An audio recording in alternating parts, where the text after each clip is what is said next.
Social media पर आप सभी के प्यारे चहेते चैनल महालक्ष्मी की ओर से खबरों का आईना ऐसा लाते हैं जो कहता है दिल के अंदर कहीं ना कहीं इंतजार करने को मजबूर कर देता है। 8 बजे आपके पास आए सादर जय जिनेंद्र के साथ। शुरुआत करें इन चित्रों के साथ।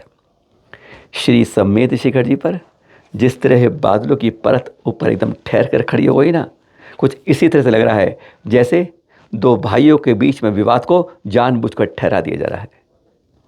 कहीं लग रहा है कि कहीं एक पक्ष को हार का डर सता रहा है, यानी जो वह चाहता है वह नहीं मिल पा रहा। इसलिए इस बात में कुछ ऐसी बात है जो आज चैनल महालक्ष्मी आपसे अपने विचार स्पष्ट करना चाहता है। 31 जुलाई वह दिन था जब सुप्रीम कोर्ट में एक लंबे इंतजार तारीख पर तारीख के बाद तारीख के बाद तारीख के बाद करके यह फैसला हुआ कि अब इस केस को लगातार सुना जाएगा और दिन मुकर्रर वही होते हैं बुधवार और गुरुवार, यानी इन 2 दिन में लगभग 12 बजे से लेकर शाम 4 बजे तक इस केस की सुनवाई हो करेगी। और लगभग यह फैसला हुआ कि 8 सुनवाइयाँ बहुत हैं, नहीं 8 दिन बहुत हैं। 4 दिन श्वेतांबर संप्रदाय के लिए, 4 दिन दिगंबर संप्रदाय के लिए, और फिर उसके बाद बहस हो जाएगी और ये फैसला सुना दिया जाएगा। शुरुआत हुई और दिन मुकर्रर हो गया 7 तारीख और 8 अगस्त शुरुआत हुई। तो पहले दिन से स्पष्ट कर दिया गया कि पहले 4 दिन नहीं 6 दिन ले लिए, श्वेतांबर संप्रदाय ने 8 दिन ले लिए, 9 दिन, यानी अब तक 11 दिन पड़े हैं और उसमें 9 दिन श्वेतांबर भाई करते रहे। इस सुनवाई से पहले, अब कल सुनवाई नहीं हुई, सुनवाई से पहले डबल बेंच ने स्पष्ट कह दिया कि हम इसकी नवंबर में या अधिकतम दिसंबर में इसका निर्णय सुनाना चाहते हैं। अक्टूबर में डेट नहीं है, आपको इस समय 1-2 डेट मिल रही है और फिर 2-4 डेटें आपको नवंबर में मिल जाएंगी और उसके बाद निर्णय हम सुनाना चाहते हैं। इसलिए अब श्वेतांबर समाज जब 9 दिन सुना चुका है, लेकिन उसने अब भी दिगंबर संप्रदाय को जगह नहीं मिली। हमने इस बारे में सुप्रीम कोर्ट के कई वकीलों से राय ली है, जिसके बारे में आज आपके पास दे रहे हैं। 2 बातें प्रमुख। पहले तो श्वेतांबर संप्रदाय इस बात पर लगा रहा कि 16,000 एकड़ पर हमारा अधिकार है और बिहार सरकार हमें दे, हमें मुआवजा नहीं, हमें जगह चाहिए। लेकिन जिस तरह तारीखें बढ़ती रही, डबल बेंच ने अपने आप बातचीत शुरू करी, अपने सवाल पूछा और उसमें स्पष्ट कर दिया, श्वेतांबर संप्रदाय ने अपना स्वामित्व का अधिकार वापस ले लिया। नहीं, हमें ये नहीं, हमें प्रबंधन के लिए मिल जाए। आप जैनों का ज्योग्राफी जानते हैं ना, अगर 100 जैन संप्रदाय है उसमें 70 दिगंबर संप्रदाय है, 30 श्वेतांबर संप्रदाय है। श्वेतांबर में भी 3 संप्रदाय बट गए हैं, तेरापंथ, स्थानकवासी और मूर्ति पूजक। यानी 10 से 12% संप्रदाय चाहता है कि हमारे 70% पर या 100% के लिए हमें अधिकार दे दी जाए प्रबंधन का। जबकि प्रीवी काउंसिल भी कह चुकी है पहले कि 21 टोके, यानी 20 तीर्थंकर जो से नेवाड़ा गए और गौतम वर्धन 21 टोपे दिगंबर आपने की हैं। प्रीवी काउंसिल 2 निर्णय आ गए, फिर हाई कोर्ट में गए, हाई कोर्ट ने भी ये सुना दिया। अब वह चाहते हैं कि ओनरशिप नहीं तो कम से कम 0.86 एकड़ की जगह पर प्रबंधन तो मिले, हम इसको चाहते हैं। इसलिए उन्होंने 2 बातों को तकरीर के लिए 9 दिन लगा दिए। पहला कि पटना हाई कोर्ट जब था उसमें 5 लोगों की जो बेंच थी वह सुन रही थी। जब झारखंड बन गया तो झारखंड के अंदर 3 बेंच की सुनवाई ने क्यों किया, और इस बात को दलील लेते रहे कि जिससे ये केस यहाँ से हटके नीचे दोबारा पहुँचे, दोबारा सुनवाई शुरू हो जाए। लेकिन जब दलीलें दी गई 2-3 कुछ जो के लिए दिगंबर समाज दी, पता चल गया कि जब 3 बेंच की सुनवाई कर रही थी तब इस बार के बारे में कोई अपील नहीं की गई, कोई कारण नहीं बताया गया, उसको एक्सेप्ट कर लिया गया। आज उसके बारे में इसे कारण बना के बहुत लंबी सुनवाई खींची गई। दूसरी दलील यह दी गई कि हाई कोर्ट में जब यह दलीलें हुई तो हमारे पक्ष को सुना ही नहीं गया, एक तरफा निर्णय दे दिया। इन 2 को लेकर ही अब डबल बेंच ने दिगंबर समाज को अपना स्पष्टीकरण दीजिए। 10 मिनट स्पष्टीकरण को नहीं हुए कि एक बार फिर श्वेतांबर संप्रदाय ने अब पिछले डेट पे कह दिया कि हमें अभी 4-5 डेट्स और चाहिए दिन कि हम अपने बारे में कहना चाहते हैं। डबल बेंच को स्वीकार है जैसे नहीं हुआ। उन्होंने कहा हम दिसंबर में हमें पूरा करना है, नहीं हो रहा, we want to release that date, यानी हम इसको छोड़ना चाहते हैं। स्पष्ट संकेत लग रहा था कि श्वेतांबर समाज की ओर से इसकी जान के इस प्लास्टिक को खींचा जा रहा था जबरदस्ती 2 बातों के लिए बार बार वही दलीलें वही बातें करके लंबा। क्या कारण था? क्या कहीं आशंका लग रही थी कि जब यह बात स्वीकार्य हो गई कि 3 बेंच या 5 बेंच में कोई फ़र्क नहीं है, आपने वहाँ स्वीकार किया है। दूसरी बात यह आई कि आपको सुनवाई नहीं है। उन बात को पक्ष रखते हुए दिगंबर संप्रदाय की 21 टोके हैं, यह बात 2-3 प्रीवी काउंसिल भी दे चुकी, जो कि कहते हैं उस समय की सुप्रीम कोर्ट। तो क्या श्वेतांबर संप्रदाय को यह डर लग रहा था कि हमें केस में प्रबंधन नहीं मिल पाए, ओनरशिप तो छोड़ ही रहे हैं, तो क्या होगा। तो इसलिए वे चाहते थे क्या इस केस को इस तरह कर दिया जाए, खींच लिया जाए कि इसके बारे में सुनवाई हो ही ना पाए और यह फिर दोबारा एक खेल दोबारा खेला जाए। आज 21 टोंके हर कोई जानता है कि यहाँ पर दिगंबर आमनोय की ये सारी हैं, श्वेतांबर भाई भी जानते हैं इस रूप में हैं। तो फिर प्रबंधन जो हाई कोर्ट ने निर्णय दिया, जो सबको मानना चाहिए, उसने कहा 5 जनों की एक कमेटी बननी चाहिए, 2 दिगंबर संप्रदाय के, 2 श्वेतांबर, एक सरकार की ओर से, वह 5 इनके रख रखाव मेंटेनेंस करें। तो क्यों हम इस तरह के अधिकार को, हम तो कहते हैं दोनों को मिल के समझौता करना चाहिए, विवाद को आपस में हल करना चाहिए। भाई भाई ऐसे पर्व मनाते हैं, क्षमा वाणी के गुणगान करते हैं, लेकिन क्षमा भाव अंदर हम नहीं रख पाते। ये हम किसी श्वेतांबर दिगंबर किसी के बांट के नहीं कह रहे, हम जैन समुदाय से कह रहे हैं। यहाँ के जो श्रेष्ठी जन है दोनों तरफ के, वह आगे आएँ, कम से कम कमेटियों के बात में कुछ तो अच्छी चीज़ डालें। अब इस सुनवाई के अंदर जैसे पैसा उनके लिए कोई चीज़ नहीं है, किसी के लिए पानी की तरह करोड़ों रुपए बह गया और फिर चाहते हैं कि ये एक बार फिर दोबारा शुरू हो, homework to be done again. क्या हम हार से डर रहे हैं? क्या हम चाहते हैं कि कोई समझौता बीच में ना हो और विवाद हमारे भाई बीच में लड़ा रहे? निर्णय अदालत कर रही है, चिंतन समाज को करना है। हम तो कुछ वकीलों से बात करके आपके पास यह बात लेकर आए हैं। क्या किसी एक संप्रदाय को अब निर्णय से डर लगने लगा है?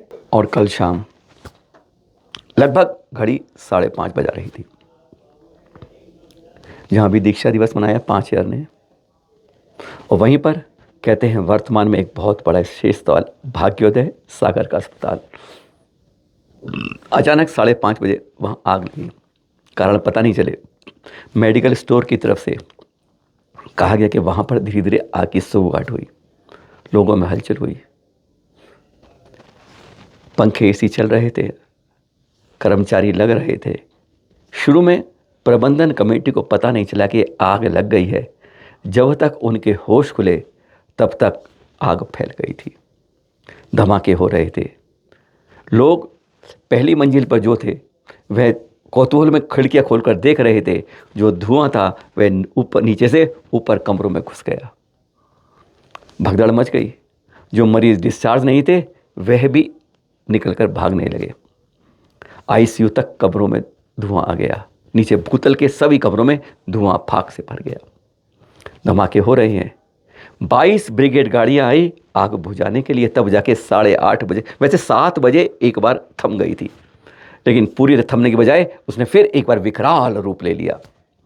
मेडिकल स्टोर से कर्मचारी वहाँ से खाली करने में लगे थे, फायर ब्रिगेड बचाने में लगे थे। बड़े बड़े पेड़ थे, उनको छांटना पड़ा आग बुझाने के लिए, पानी डालने के लिए। एक तरफ जो शेड तरफ था उनको भी हटाना पड़ा, यानी काफ़ी अफरा तफरी के अंदर।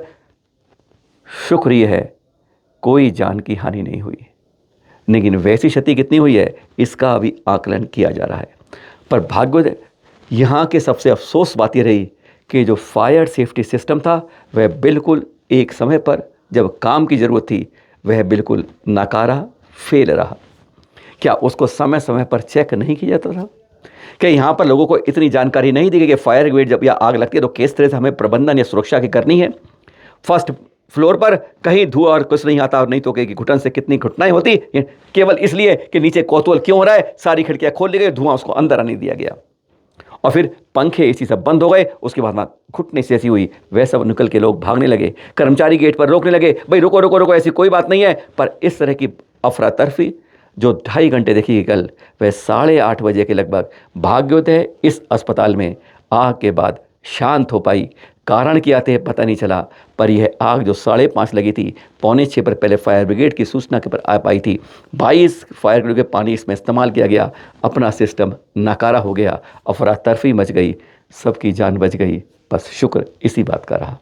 अब आपको दिखा रहे हैं दृश्य दिल्ली के किशन नगर के जो कार्यक्रम था आचार्य श्री विमल साई सत्संग का, विमान बैंकेट हॉल के अंदर सीवीडी ग्राउंड में, जो सोमवार को हुआ। चैनल माल टीम में गई वहाँ मुख्य आकर्षण क्षमावाणी दिवस के जो कार्यक्रम था उसका मुख्य आयोजन था 13 दीक्षार्थियों की गोद भराई। उनको जिस रूप से गाड़ियों से लाए गए समान रूप से, एक प्रकार से ऐसा इवेंट था जिससे आंखों से पहचान सकें कि गुरु के प्रति भक्ति शिष्यों की क्या होती है। आशु दीदी के साथ सब 13 के 13 दीक्षार्थियों ने गुरु के दर्शन किए। यहाँ पर गोद भराई बिनोल यात्रा का यह क्रम इस क्षमावाणी अवसर पर अभूतपूर्व रहा। हॉल ठसाठस भरा था। देख रहे हैं आप कि चलन महाविद्यालय 30 क्षेत्र कमेटी के अध्यक्ष बाबू जम्मू प्रसाद जी, साथ में जवाहर जी, क्योंकि हम लोग इस समय जो कमेटी की जो मीटिंग चल रही है उसमें लगे हुए हैं, और दिल्ली कार्यालय के भी अध्यक्ष प्रदुमन जी आदि लोग भी इस कार्यक्रम में मौजूद थे। गोद भराई कार्यक्रम के दृश्य आपको सीधा दिखा रहे हैं। दृश्य बहुत अद्भुत थे, आंखों को गदगद कर रहे थे। किस तरीके से इस यात्रा का जीवन बदला जाता है।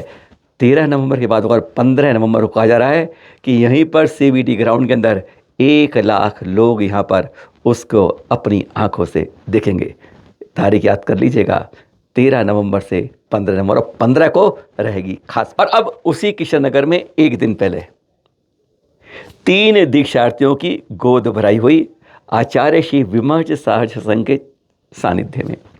और यह सुअवसर था कहाँ का? किशनगढ़ का, जहाँ पर आगामी 13 अक्टूबर को 5 दीक्षाएं होनी हैं किशनगढ़ में आचार्य श्री सुनील सागर जी के कर कमलों द्वारा। उनमें से 3 यहाँ पर उनकी गोद भराई थी, जिसके बाद उनका अगला कार्यक्रम बड़ौत में होना है। ये दृश्य देख रहे हैं आप, किशननगर दिगंबर जैन मंदिर से गोद भराई के दर्शन ऐसे हो जाते हैं कि मन एक बार लगता है कि जब ये पहला पड़ाव होता है, जब हम अपने जीवन को इस गृहस्थ से उस श्रवण की ओर बढ़ाए जाते हैं। उसी पड़ोस में है ऋषभ विहार, जहाँ गत वर्ष हुआ था आचार्य सुनील सागर जी का चतुर्मास, और इस बार गणनिहारी का आशमती माता जी का सत्संग का चतुर्मास चल रहा है। दृश्य देख रहे हैं आप, ये रविवार के हैं, क्षमावाणी दिवस, जो यहाँ पर अलग रूप में, और जो व्रती उनका सम्मान किया गया। एक सवाल आज चैनल मार्ग में से पूछना चाहेगा, क्योंकि हम व्रत उपवास जो करते हैं पर्यूषण के, वो आत्म कल्याण के लिए होते हैं। समाज सम्मान करके उसको अपनी हो जाता है, तो क्या आत्म कल्याण का जो पर्व है वो लगता नहीं कि कम सम्मान के रूप में उसकी हम गरिमा कम कर रहे हैं? खैर, ये तो चिंतन का बात है। पर यहाँ पर क्षमावाणी का दिवस यहाँ के अध्यक्ष सुनील जैन जी ने शुरुआत करी। उन्होंने क्षमा मांगी और सपने भी कहा। चलन महालक्ष्मी को जब अवसर मिला तो चलन मैंने स्पष्ट सीधी बात कह दी कि हमारे कमेटी के बीच में अगर कोई गलती पहले हो जाती है, कोई छोटा भाई गलत कर लेता है, तो आज वक्त आ जाता है, आज का वह दिन हो जाता है। वैसे क्षमावाणी का कोई दिन, तारीख, स्थान में जगह मुकर्रर नहीं होती है, ना उम्र की, ना वेश की, ना भाषा की, ना तिथि की, ना ती। यह क्षमावाणी वैसा दिन होता। तो हमने कहा आज एक फ़ोन वैसा हो जाए जो छोटे को कह दी जाए कि भैया तुझे मैंने माँ क्षमा कर दिया, बस तेरी मर्जी है, जिससे हमारी जो लकीर खींची है इस जल के ऊपर उस पानी की लकीर बन जाए, पत्थर पर खुरकी हुई चीज़ ना बन पाए। क्षमावाणी दिल से करो, दिल तक करो, यही संदेश था। गणनिहारी का जी का यहाँ पर शुभ प्रवचन उद्बोधन हुआ, गदगद हुए, और फिर चलन महायुव टीम चल दी आपके साथ सादर जय जिनेंद्र के साथ।